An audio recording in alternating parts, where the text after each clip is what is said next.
Welcome. I'm Sebastian Mahfood, and you're listening to WCAT Radio, the on-air wing of En Route Books and Media, bringing you the dulcet sounds of Catholic wisdom. Hello, everybody. It is Al Bielawski. Welcome to another Catholic Mysticism, all things Catholic, where we talk about the supernatural.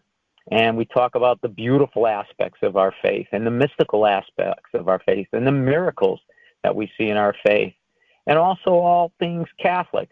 And also on today's show, I'd like to send out wishes for a very happy birthday to my niece, Tara. So, Tara, many birthday blessings today as you celebrate this beautiful day when you were born. Okay. Topic for tonight. So we're going to carry a bit of topics today. These came, the idea for this particular show came for a couple recent discussions I had with people that are faithful and some people that are not really following God, but approach some interesting topics and conversations at some get-togethers. And these concerns that we have as a society, as a civilization, is, even men, women, children, teens, they're all pretty much, consistent in the same with what human beings want and what, unfortunately, human beings have decided to kind of throw out of society these days. Most of us know that the problems that we have today are immense, that in years past, and each generation has had problems. I mean, if you go back to the 1500s, you've got the Protestant Reformation, a certainly tumultuous time in Europe when a total upheaval of society with three great religions, right? You have the religion of the Jewish people and of the Muslims with the Muslim faith, and then, of course, Christianity. And all of a sudden, you have this one Catholic faith, and everything, because of many reasons, turns over, and a whole society, generations that were used to doing something and practicing their faith one way, is totally off kilter. And henceforth, society was off kilter for those folks. And then in our own countries, in the 1800s, we had the Civil War, which I'm sure people thought, oh my gosh, what is going on here? And then a Great World War. And then a war that was worse than World War I, which was prophesied by the Blessed Virgin Mary at Fatima. And we look at the 20th century, and we see it as far as bloodshed and carnage, the most in any human being's history, in any epoch of civilization. And then we enter this 21st century, and we see all kinds of trouble right now. All kinds of trouble right now. And my point is that each generation, each epoch of history in our human existence has had to deal with particular problems, particular issues that plague all human beings. There are wars, which unfortunately for us seem to be a mainstay in human beings' history. Diseases, the technologies at the time changing anything.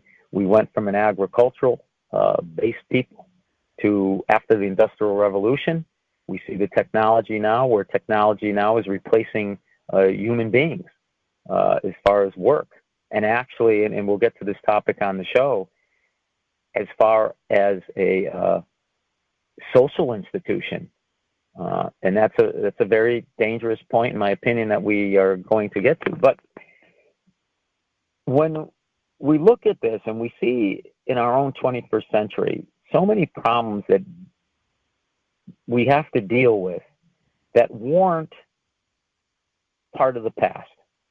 And it seems in many cases that for every technological advance that we create to, solve a problem, there's 10 other problems created by this one technological advance. So we see an enormous amount of stress. And we see this playing out and people reacting in ways in which they did not before, such as mass shootings and suicides. And we'll talk about that on the show. But we have to look at this from a supernatural aspect, because all of our existence, the basic thing for human beings, and in many, many cases, we as individuals and we certainly as a society do not acknowledge, is that we are created in God's image, and thus we are spiritual beings. And so we search this horizon. We're always striving for this horizon we can't quite seem to encounter and grasp and get our arms around. And that is God. And why He, in His benevolence, allows us to know Him, we cannot know Him fully. And we will, Lord willing, be with Him at the end of time, where we will have that beatific vision. And we will come to understand these great mysteries that have plagued mankind since the first moment we set foot on this planet. But until then, it's kind of out of our reach. But it doesn't mean that we stop searching, stop trying, stop to try to have this personal relationship with God, because that is a great thing that He has given us, has given you, has given me, the people of the past and the people now and the people of the future.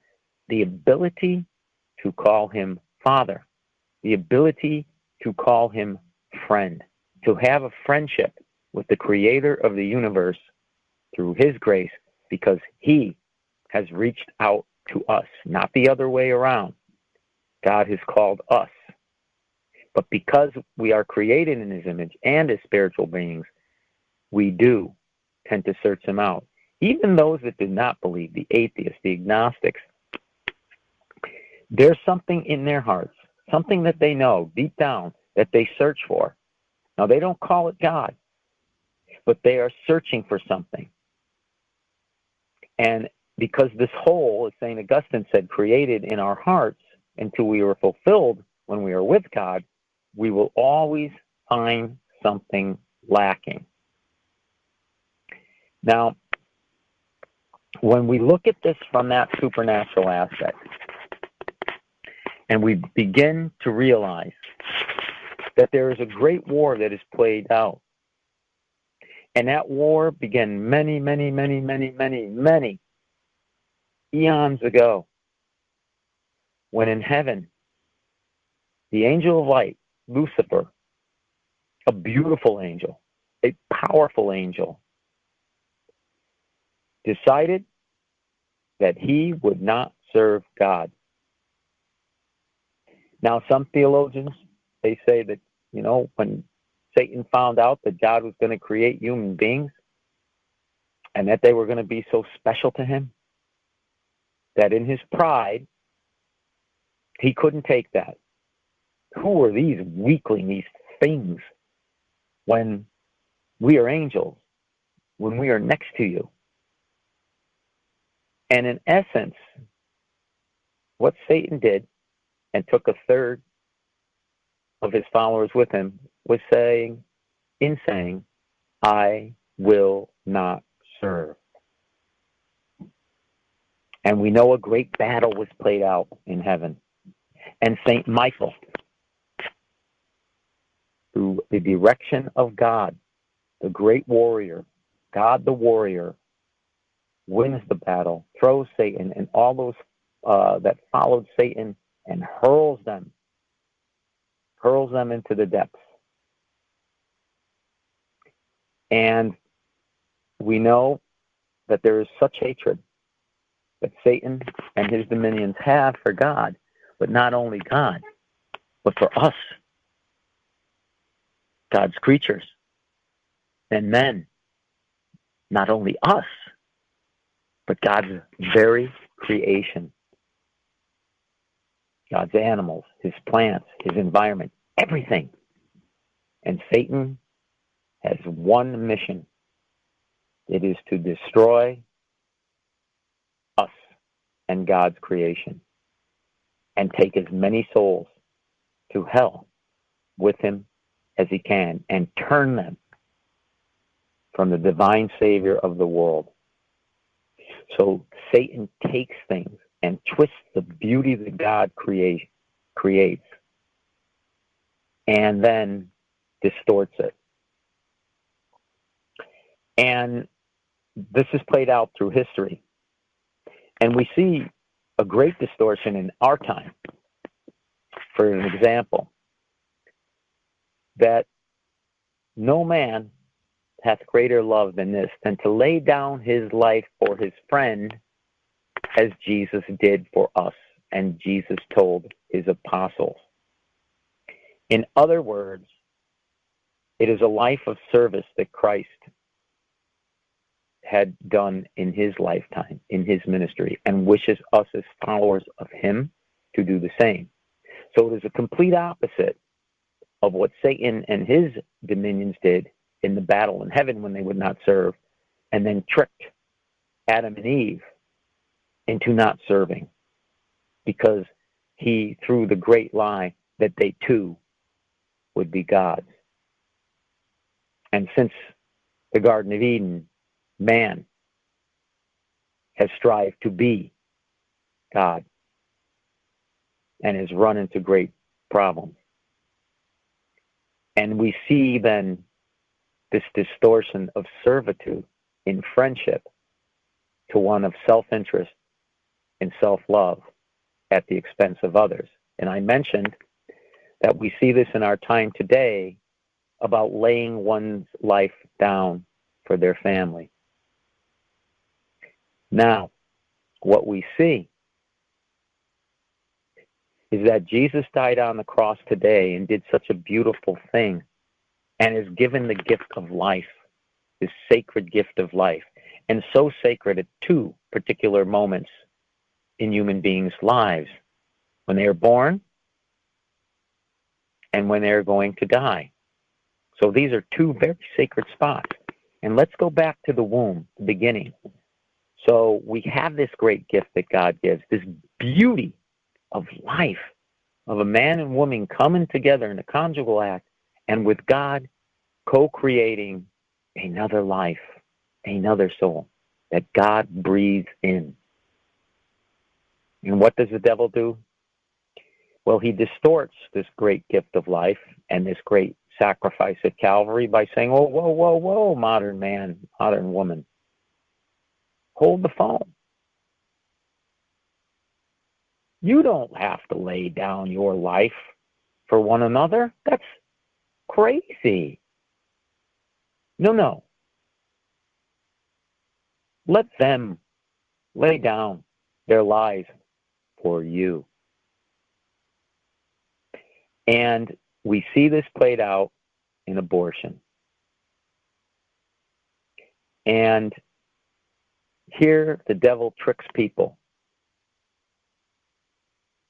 whether it be stem cell research, the actual abortion of the people, of the child, so that we can live. We can be healthy. In other words, let them lay down their lives so you can enjoy this one. And, you know, I was disturbed a little bit yesterday. Not disturbed, excuse me. A little sad. Because you may have heard of the actress Alyssa Milano. And she was the one that wanted a sex strike a couple months ago because Georgia had enacted some very, very stringent abortion laws, and she was calling for the actors and actresses to boycott, that they in Hollywood to boycott Georgia and hurt them financially. Well, she came out yesterday in an interview, and first of all, I'd like to say this: pray for this young lady, pray for her family, because she came out and I guess admitted that she had 2 abortions in the 90s. And I couldn't help but get the reasoning when I read what she had said, that she wasn't ready to be a parent. And it would have stopped her acting career, or at least curtailed it, where she would not be the actress you know her as of today. And if that she had those children, not only would she not be the actress that you would know her of, but that she wouldn't be involved with the women's rights movement she is so for today. And many people would be penalized for that, because that's true freedom, as she said, to be able to control my body and what I do with it. And she said, not only that, but I wouldn't have the two beautiful children I have with my husband today. And you know, why I felt a little sad for her was because I think many people feel like that when they go to have an abortion. And this is that self-interest and self-love. Because while Mrs. Milano was speaking about her career and her activism and the two children she has now, she forgot one thing. Two things, actually. That two children that had the right to life and no one to speak for them, except her mother, did not. So those two children had to give up their lives so that she could have hers and what she wanted. That's not freedom. That is slavery. It is slavery to a material goal, a selfish goal, and to look at that your life is more valuable than anyone else's. And this is what gets us into trouble. So I ask you again, please pray for her conversion, that her eyes be open and that she be touched by the Lord. I'm not judging Alyssa Milano. I don't know her. But I think many people trade this off, and I hope that they don't really realize what they're doing. But down deep, who knows? Maybe there is a troubled conscience. It's hard to say. But my point is not to pick on this young lady, but to show an attitude that is very prevalent in today's society, in which the devil, which many people do not believe, his existence, that is, uses beautiful gifts and distorts them to get souls away from God, to turn what is beautiful and so sacred into something that is ugly and unholy. We look and we see, I mentioned the conjugal act between a husband and a wife and the co-creation with God, when another child can come forth.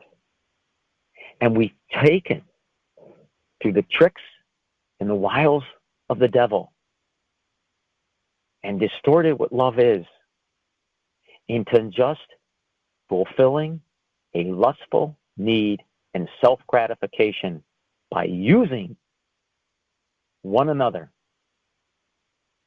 in the sexual act. And that's not love. And that's not loving your neighbor. And you see the distortion then, that something so beautiful once again becomes ugly and unholy and distorted and leads to broken families, to the divorce rate almost 52%, to STDs skyrocketing each year. I believe there were over 2 million at least, or 200 million, excuse me, in the years 2018. And it'll be even more. These health organizations feel this year, 2019.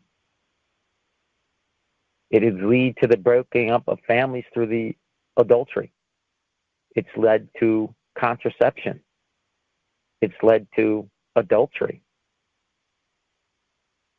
It's led to children where I believe the minority at school is a child with mom and dad at home Isn't that sad?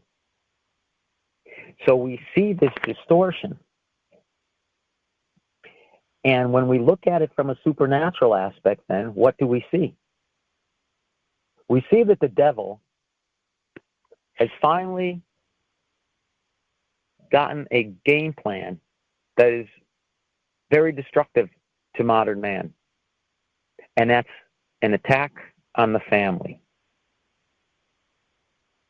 So when we look at our society today, we see an attack on faith, family, and community. And we see in many cases, whether it was the removal of the school prayer, removal of the Ten Commandments in political institutions, removal of God, again, in the public square, in the public education system, and we've thrown him out. So we have removed this great institution of faith, where our priest, and it caught me in his homily Sunday, where the people attending Mass, he says, years ago, and it was so true, he said this was a requirement. People went. Churches were packed. It was a mainstay that you were going to Sunday Mass. And now, you folks that are here, it's what you're doing is radical. It's opposed to the society. Radical to the society, as Jesus was radical to the society in his times. And how unfortunate is that? That's something that is so basic to human beings' need, to connect at least once a week for an hour with their Creator, to give him honor and worship and acknowledge that we are sinners and need him, that we can't go on through this battle, and I do mean battle of life, without him. So when you attend Mass, you're actually doing something that's radical, and this is where we are. So we see this, and the church, of course, we know, has had troubles itself. But when the church allows the culture to influence the truths which Jesus has laid down in Scripture and sacred tradition, then we're going to have trouble. You're going to have homosexual problems in the church when they are in and have, in a way, infiltrated the church and use it for their own agenda. It's not new. This Catholic Church has had problems from the beginning because men and women are sinners, and the church is comprised of sinners. And as Jesus said, he has come to be a physician to the sick, not the well. They don't need a doctor, but we need Jesus. The church needs Jesus, and the society needs Jesus. Now, when you have many Catholics that don't believe the core of the faith, and that is the Eucharist, the body, the blood, the soul, and divinity of Jesus Christ. And we don't have that today, that Catholics believe it's a symbol. Yet, what's different? Back then, when Jesus talked about gnawing on his bones and drinking his blood, what did the people say at that time? This saying is too hard for us. And they left. So nothing new under the sun.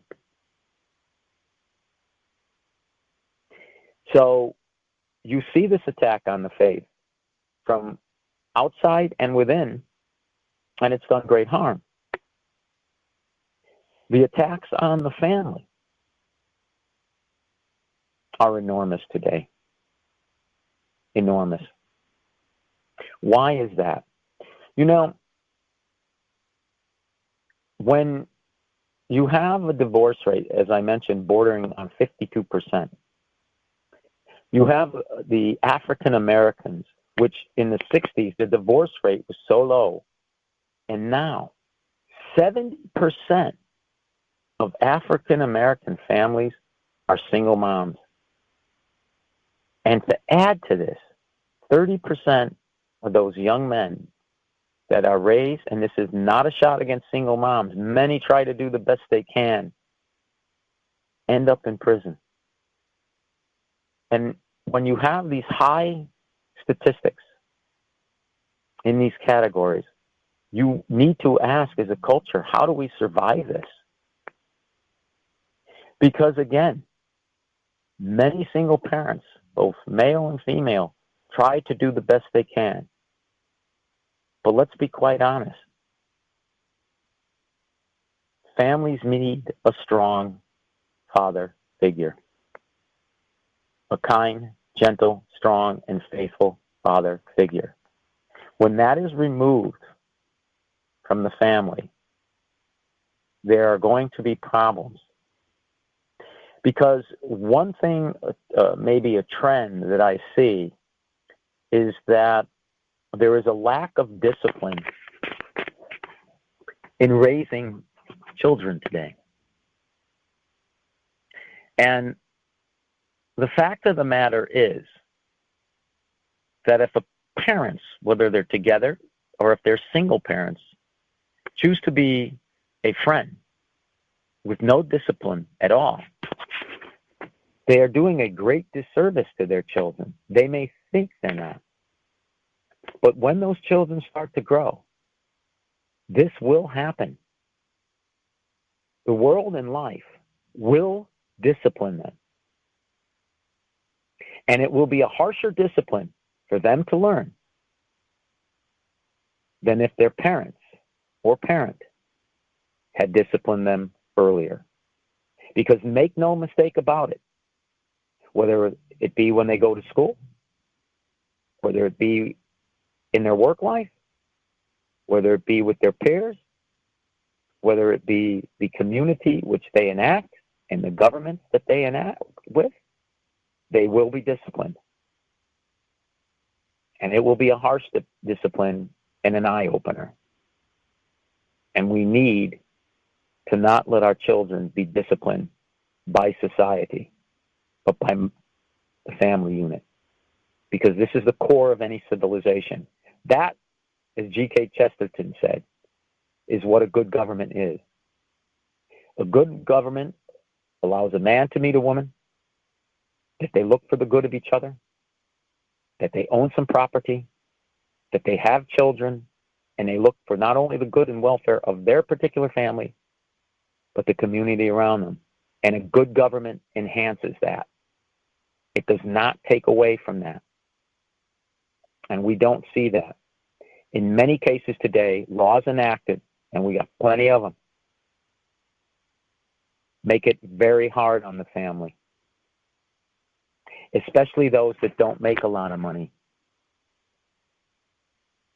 The odds, in a way, are stacked against them because, like it or not, in a marriage, finances are a big part. And when the odds are stacked against them right off the bat, it's going to put enormous pressure on something that has, marriage institution, a great deal of pressure on it right now. And where before big families were rewarded, you don't see that now. They're looked at as, again, something like going to Mass on Sunday, radical to have big families. So there's this attack on the family. And then when there is an attack on the family, so well orchestrated by the devil, there's an attack on the community. And as human beings, created in God's image, created as spiritual beings, we have a need, no matter how much we suppress it, to be in contact and to interact with human beings, to have a social aspect in life where the community can uphold a family unit and vice versa. And that those in need of help can get them help, not by government offerings and not by programs, but by the people coming together to help one another, to care for one another. Because you see, as human beings in this spiritual life, We need to know that we are loved. We need to know that we are useful.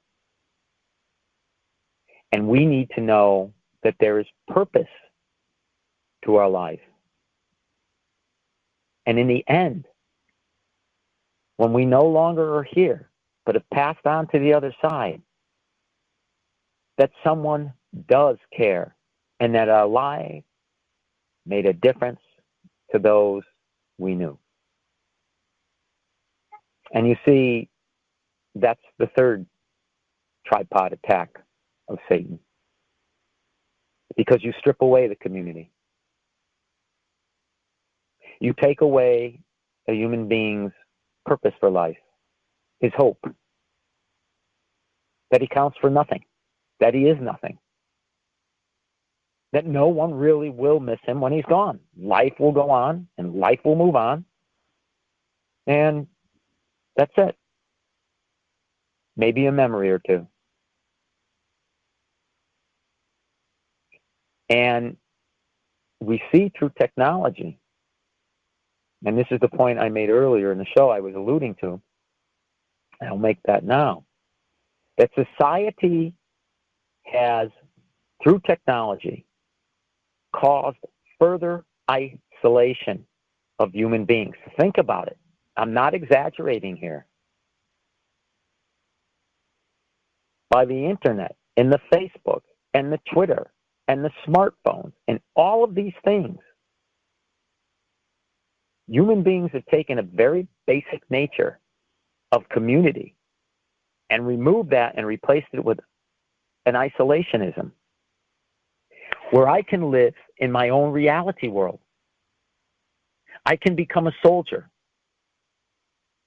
playing soldier in video games, escape to a world of fantasy, of dungeons and knights and unicorns or space age things, and live in that reality that I've created for myself. Or worse, I can live in a world of pornography where other men and women are used for my gratification, even though these other men and women are someone's sons and daughters. Matters not. It's for my entertainment, my world, the world I have created through this technology. And therefore I am king of my world. I am God of my world. I decide what's right. I decide what's wrong for myself. I need no one. Just my little handheld device, my computer, or my television. That's all I need. And then we wonder why there's a rise in teen suicide, but not just teen suicide, but adults. Dramatic rise. We look and see an opioid crisis that's taking and claiming thousands and thousands of lives every year. We look and see again at families being disintegrated by divorce. And I'm laying odds that you have seen this when you've been out to dinner and have seen a family just isolated with their smartphones, not even engaging in conversation when they're out to dinner or when they're at a sports event, and they're not watching their kids play. They do for a bit, but then they're right back on that smartphone or doing work on a laptop computer.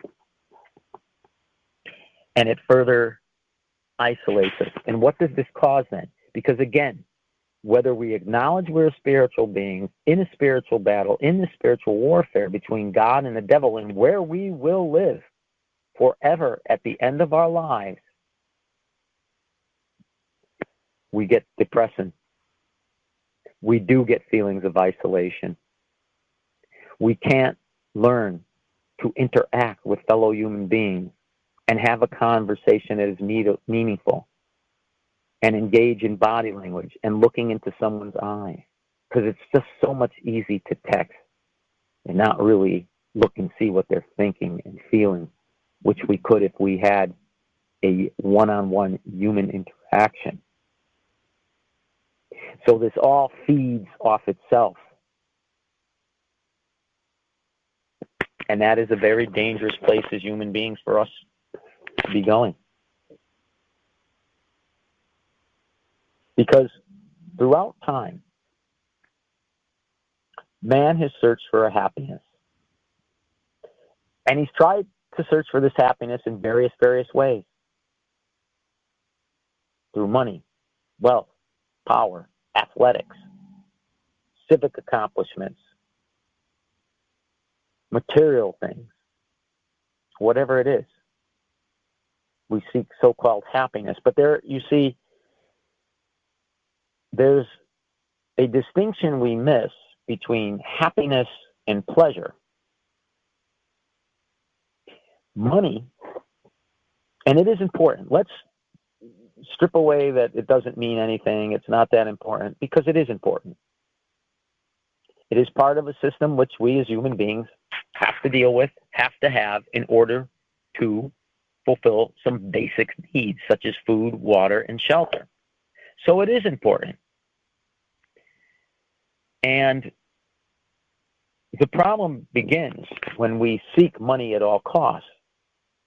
When unlike, say, maybe people that have put in a good day's work, and they're just going to be struggling to pay bills, but you know, they're going to get at least a good night's sleep because they're doing it right. And while there are concerns and there are frustrations sometimes with those finances, for the most part, they are trying to do the best they can, and they're comfortable with that.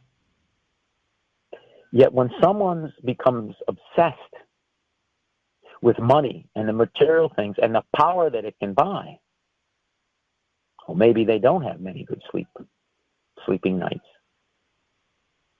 In fact, they have very few. And sleepless nights are the norm. And ulcers and stomach problems and fears of it being taken away in a day's notice. Remember the scripture where God called the man a fool who had built big barns and stored all his grain and stored everything he needed. So now he could say, whoosh, now I can sit back, eat, drink, and be merry and enjoy my life because I have so much. And God says, you fool, this very night, your life will be demanded of you.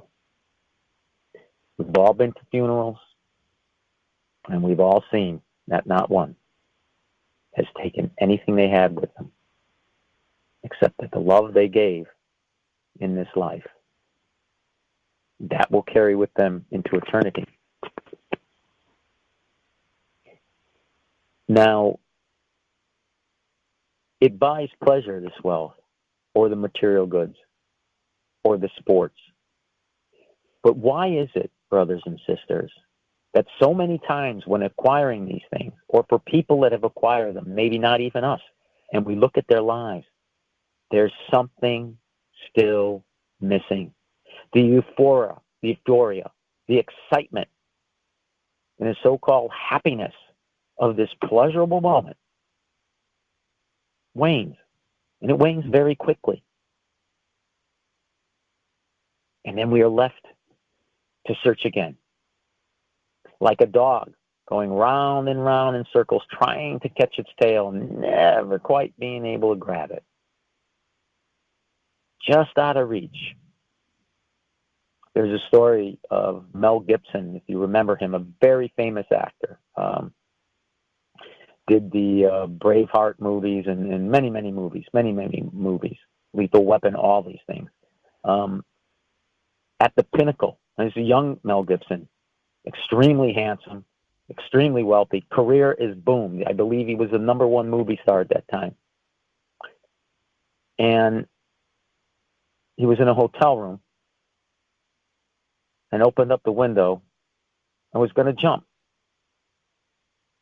because he had attained all that are supposed to make us happy and to rest and to eat, drink, and be merry. and rest on those laurels and enjoy your life. And he said, now what? And he thought his life had no more purpose. And that's when he got on his knees and asked God for help.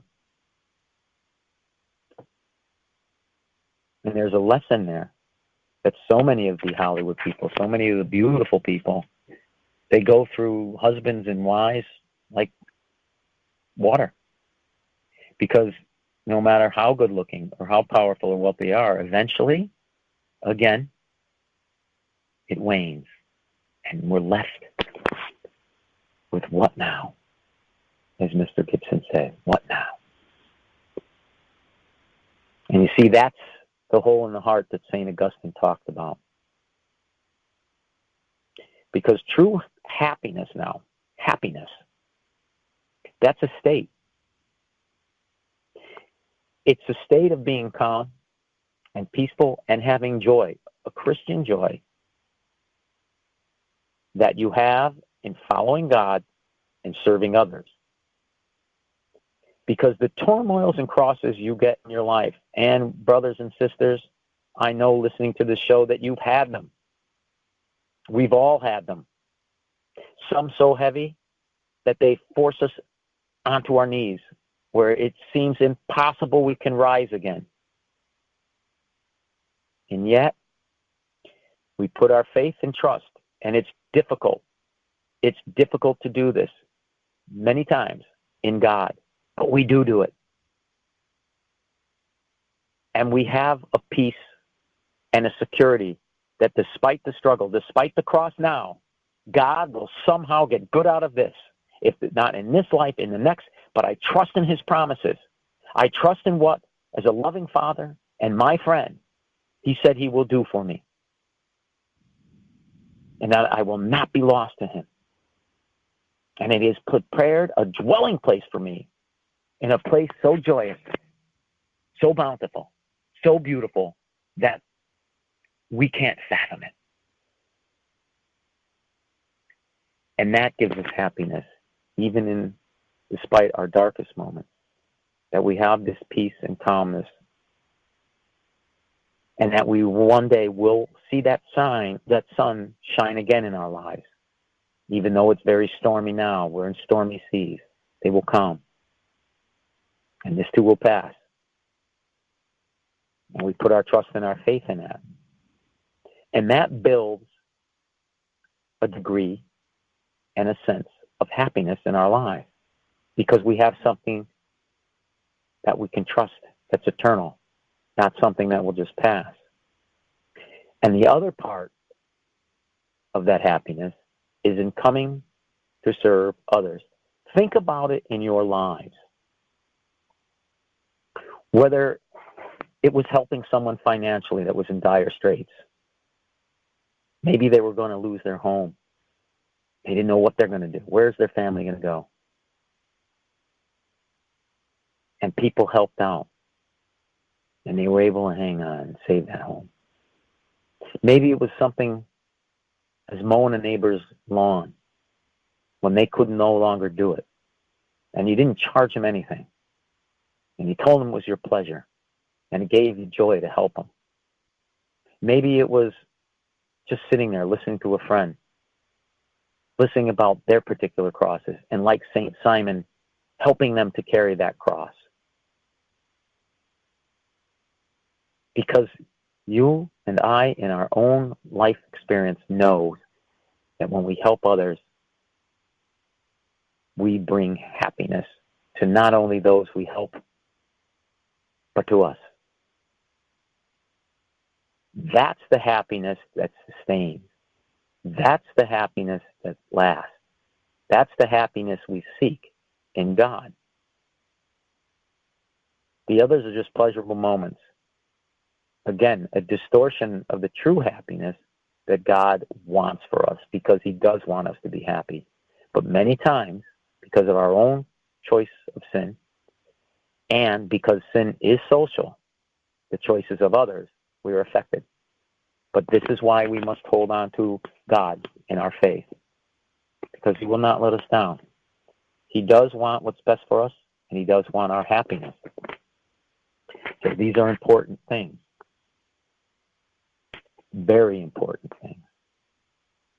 And that's how we seek and find what mankind has searched from the beginning, a true happiness in Christ. Because once again, we are created in his image and in spiritual beings. Anything else is going to fall short, no matter what we obtain. And I am sure you have seen this in your own lives. Maybe even when you saved up for that car and you finally were able to buy it, and it passed. And then your graduation day at college, oh, what an exciting day, how great it was. And it is. These things are good things in themselves, but not an end in themselves. But that too passes. And that's why we need our Savior to hold on.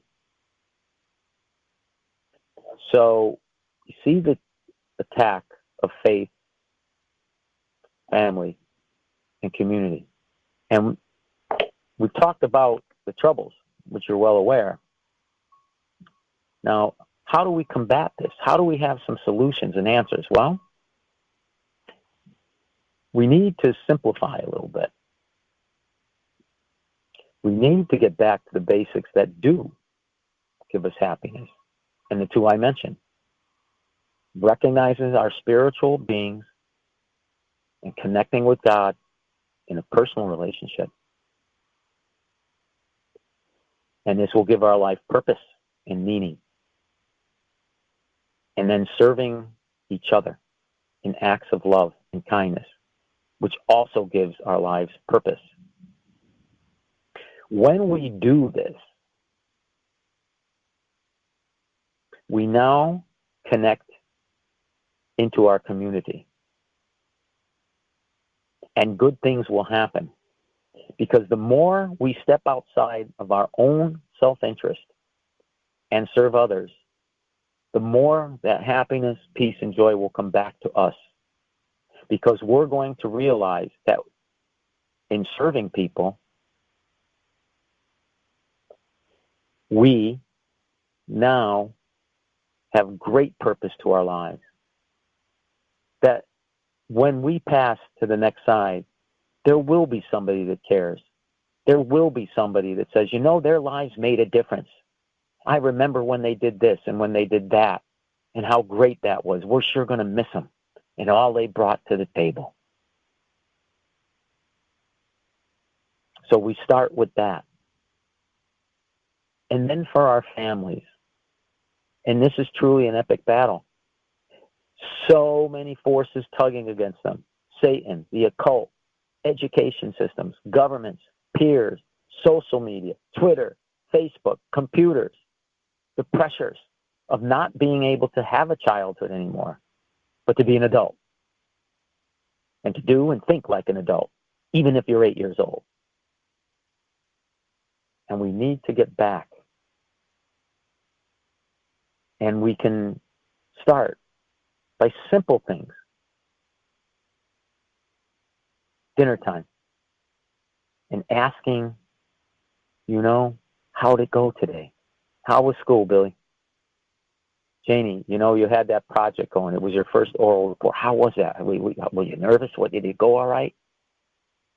Mom and Dad, how was it at work today? What did you guys do today? How'd it go? And you start like that. Is it going to be tough? You better believe it. Because people today have, again, with the technology, they're isolated. But we need to end the isolation. We need, when we go out to dinner as a family, quick rule for the dinner, no phones. We're going to leave them at home. We're going to leave them off. Even if there's emergency, we'll get there. Someone will let us know, but we're going to have this time. And then when you're at that restaurant, or, you know, let's go stop here first for a minute. Let's go back to the prayer part, because that's a mainstay. We need to be in prayer. Even with our family, it would be awesome. Can you imagine the power, as Father Peyton used to say, the family that prays together stays together. So a rosary would be awesome. Maybe that's the goal. But it might be in the beginning a little bit much, especially if the kids, especially if the parents or a parent doesn't want to pray. How about just an Our Father, a Hail Mary, in a glory be and one prayer intention that each family member brings, and to start that way. It won't take long, but it will lead to better things. And that's important. And, simple things to help not only our family to believe in our walking our talk and living our faith, because the kids will catch up on this. But even in the community, for instance, a couple simple things. When you go out to dinner, say grace. No, it doesn't have to be long, but a quick prayer of thanksgiving. Forgive me for using the word quick, but a prayer of thanksgiving. And then ask the waiter or waitress or maitre d' or anyone that's serving you, we're about to say a prayer of grace. Is there anything you would like us to pray for? And that's going to speak volumes as well to your family and the community. Because in my experience, 99% of the time, it's positive. And the other percent is, well, no, thank you. That's not a bad batting average. And it's powerful because you're praying and you're bringing other people into the prayer. Simple thing is holding the door open for someone struggling with groceries, or in the grocery line and the clerk, mother, having a bad day, look at the front. You just tell them you appreciate what they do, how hard it is. Ask them how their day is doing. You don't have to go into a 30-minute discussion of their lives, but to know that you've acknowledged something that's bothering them. And as a fellow human being, there's a connection. And I want you to know that I see it, and you're not alone here in the world. You don't have to battle all by yourself. There's people here that love you. Simple things like that. Simple things to battle with technology. Maybe one night, movie night, or together you watch a movie that everybody will be happy with. And to get away from the isolation. Now, you can in our world today, I guess, get away from it. There's banking, there's reports in school, there's research, but there's also limitations. It doesn't have to be all-encompassing. People have existed without these things for many, many years. And we can learn to live it because it's a tool. We must be very careful that we do not become the slaves and technology becomes the master. Remember, there's many things that are driven in technology by money, so that a few can hoard it over the many. So we need discernment. We need discretions.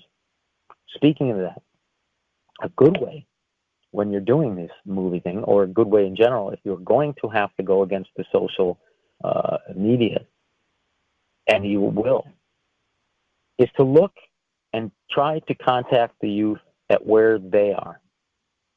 Films are important, books are important, stories are important. And to try to look at and bring about in your kids the good moral points that some of these movies have, even if they don't really, set forth a strong moral point. I'll give you an example. And you can do this with many, because many films, even if, that term, I guess it really began with Clint Eastwood, anti-hero. He's kind of not a hero like, say, John Wayne or Matt Dillon from Gunsmoke. Not all true and blue. But in the end, he does what's right. So that term comes up a lot. So I'll just use an example. And I got to tell you, if you haven't seen the movie, there'll be some spoilers here. So forgive me for that. But I want to make a point. Now, the Avengers movie that came out, that Endgame, that whole trilogy, or however many movies they made of it, the last one has some good moral points. It has a couple characters for the good of the world sacrificing themselves so they can obtain victory over evil. And despite shortcomings of these films, they take the Lord's name in vain sometimes. I don't understand that. There's no need for that at all. the language and the excess violence. No need. People will get it. But you take it where it's at, because you know that these people are going to see these movies, especially youth. They're going to read these books. And talk about the sacrifices made by some of these people in the films and the good moral points that you see in these films. And maybe it's where everybody's bad, but there's one that doesn't go along. And that's enough to start. And to reach them where they're out. Because media and film, all these stories, this is where we're going to reach the youth. And in many cases, we can reach adults or the atheists, agnostics. One thing is that we know that science now is doing more favors for faith and are connecting more than this division where faith and science and reason had to be separated. That's not true anymore. So we're finding in many discoveries in the faith that it leads to God and his creation. And Father Spitzer has a good stuff. I believe it's the Magis site, MAGIS, I believe, that you can go on and talk with the kids and see all these points and evidence that God exists. And that gets them right where their love of science is. So there are many things that we can do here to evangelize our families and evangelize those around us. But one thing, and it's awful tough because sometimes you just come home from work and the kids, it's just, I'm beat. I just want to click on the box, watch a game. I don't want to think about anything. But to know our faith, because we can't evangelize if we don't know our faith. And then, Lord willing, next week's show, I'm going to talk about the Mass and why, as Catholics, we do what we do in the celebration of the Eucharist. Because we need to learn a little bit about our faith so that when people ask us questions, whether it be our kids or family members or people we just run into, we can make a statement for that faith, acknowledge that faith, and evangelize even in small ways. Of course, the best way is by our actions. As I mentioned, being kind and gentle. It's tough today. There's so much rage. We look at the shootings and everything like that, and the politicians try and give us an answer, more laws and less guns and less violent video games. But they've always been here. There's been violence in the movies since they've come, and they've always had firearms. And you've had the technologies at the time, whether it be in the Industrial Revolution or warfare, modern warfare in World War I, against old-time techniques. So we're up against this battle. But the answer, again, is to come back to faith, family, and community in small little ways that will, brick by brick, build up a protective wall and keep us safe as we lean and walk with Jesus. Because remember what Jesus tells us in Psalm 23, that he will be with us, and he walks, even though we be in the shadow of death, in this valley of darkness. Jesus is by our side with his rod and his staff to protect us. He will bring us to living waters, refreshing waters. And we will find true joy, peace, and happiness. So we try to do the best we can, brothers and sisters, and when we fall, just pick ourselves up, dust ourselves off, and keep trying again. Because as Jesus tells us, he who perseveres will be saved in the end. And we'll end the show with a short prayer that Mother Mary, please take us, our families, Lissa Milano, all those we pray for, all those we love, my niece on her birthday, under the mantle of your protection. Give us the peace, life, wisdom, and joy and happiness that Christ gives, a peace beyond all understanding. And Mother Mary, take over. All right, brothers and sisters, good night, and God bless. We hope you enjoyed the program and will join us back for another show on WCAT Radio. This is Sebastian Mahfood. Good day.